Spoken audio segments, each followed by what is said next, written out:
Em nome do Pai, do Filho e do Espírito Santo. Amém.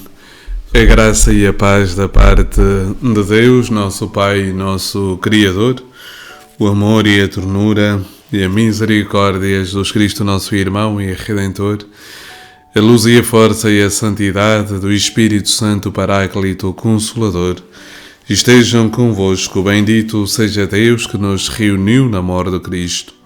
Caríssimos irmãos e irmãs, sejam todos muito bem-vindos ao programa Palavra para o Teu Dia da Comunidade Lux Divina. Aí onde está, na circunstância concreta do seu dia, com ideias claras e distintas, ora comigo, ora conosco, ao Deus da vida, ao Senhor que dá sentido à nossa existência.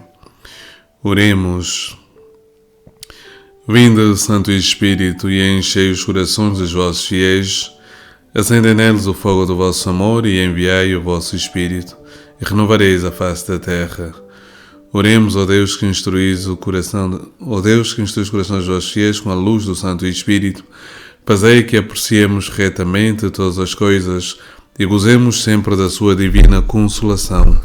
Vós que viveis e reinais com o Pai, na unidade do Espírito Santo, por todos os séculos dos séculos. Amém. Caríssimos irmãos e irmãs, o Evangelho deste dia extraído de São João, capítulo 16, versículos de 5 a 11. Naquele tempo disse Jesus aos seus apóstolos: Mas agora vou para aquele que me enviou, e nenhum de vós me pergunta para onde vais? Mas, por vos ter dito estas coisas, encheu-se o vosso coração de tristeza. Contudo, digo-vos a verdade, convém-vos que eu vá, porque se eu não for, o Consolador não virá a vós, e se eu for, enviar-vos-ei. E quando ele vier, convencerá o mundo do pecado, da justiça e do juízo.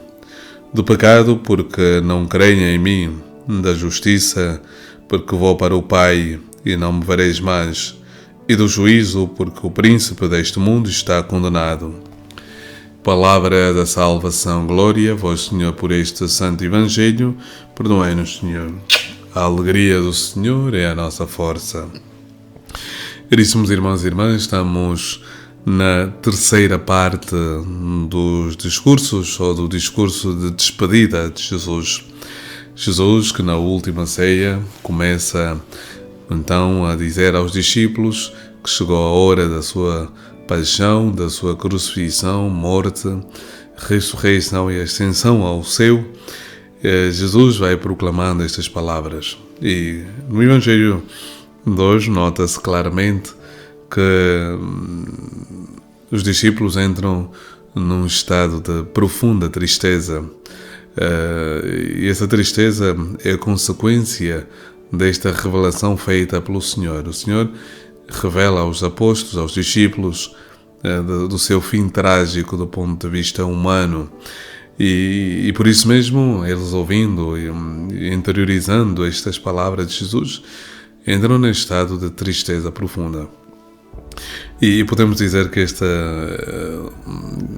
aquilo que São João da Cruz e os santos místicos chamaram de noite escura. A noite em que muitas vezes o homem, ou seja, o ser humano, o homem e a mulher, quando entram nesta noite escura, sentem uma ausência de Deus. E surge aquela pergunta: onde está Deus? A mesma pergunta que no fundo surgiu na cruz de Jesus, quando ele diz: meu Deus, por que me abandonaste? É a noite escura, é a noite daquela sensação interior de que estamos a remar sozinhos, que estamos a lutar sozinhos. Mas a verdade é que não. E para a compreensão da noite escura é preciso um novo processo educativo, um novo processo pedagógico, um processo que levará o apóstolo, o discípulo de Jesus, a compreender a sua história à luz da história da salvação, à luz da história deste grande mistério soteriológico, ou seja, a soteriologia é a história da salvação, é a história da nossa redenção. Portanto, a nossa história deve ser interpretada dentro desta realidade, a chave de leitura, a chave hermenêutica, a chave de compreensão da nossa vida deve ser o mistério da nossa redenção. Portanto, a noite escura da nossa vida surgirá. Não sei qual é o momento de cada um, isso só Deus, Nosso Senhor, sabe, mas a verdade é que devemos estar preparados para esta noite e para este grande processo. E devemos também perceber como devemos, olhando para o texto, como é que nós teremos a audácia, a coragem e a capacidade de superar as noites escuras que batem a nossa porta.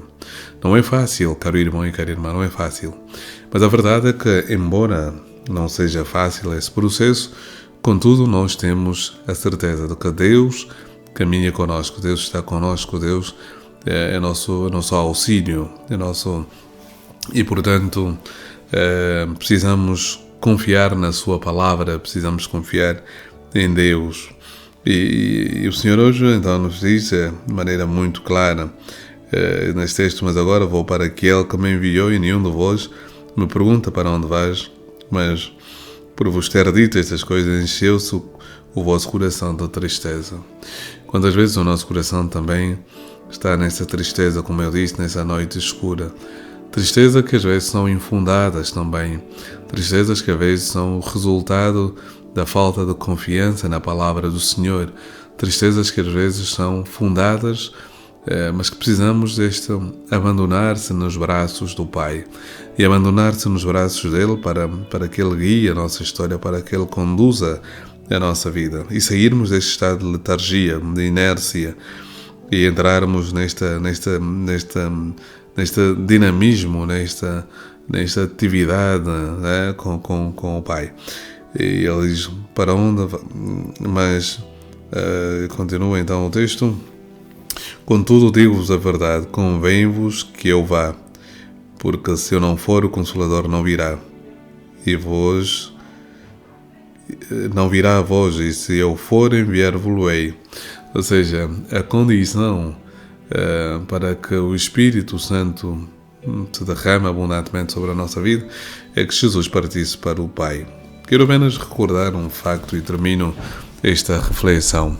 Ontem celebramos a memória obrigatória de São Filipe Neri, esse grande santo da Igreja. Lembro-me sempre do filme que vi de São Filipe Neri durante o meu noviciado em Itália, 2008.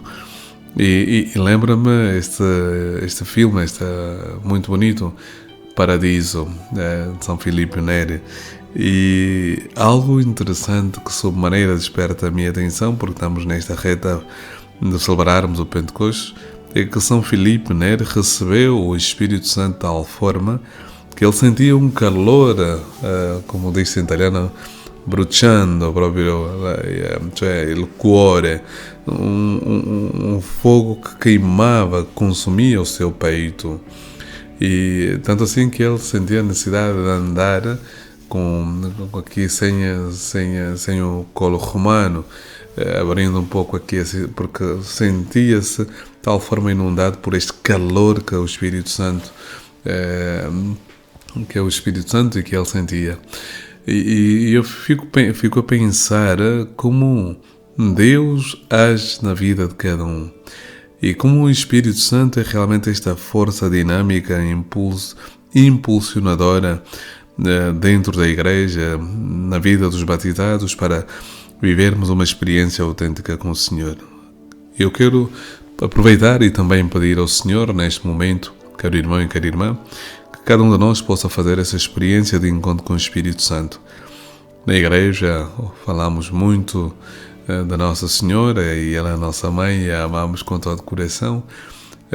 Pensamos muito em Jesus, mas nos esquecemos muito do Espírito Santo, o Paráclito que Jesus deixou para consolar a Igreja, para encaminhar a Igreja, para guiar a Igreja, para iluminar os nossos passos. A Igreja somos nós, naturalmente. Meu irmão e minha irmã, peço ao Senhor, nestes dias, aproveitemos a rezar ao Divino Espírito Santo, pedindo esta graça que inunda a nossa vida. O Senhor esteja convosco, Ele está no meio de nós. Por intercessão da bem-aventurada Virgem Maria, abençoe-vos Deus Todo-Poderoso, o Pai, o Filho e o Espírito Santo. Amém. A alegria do Senhor é a nossa força. Amém.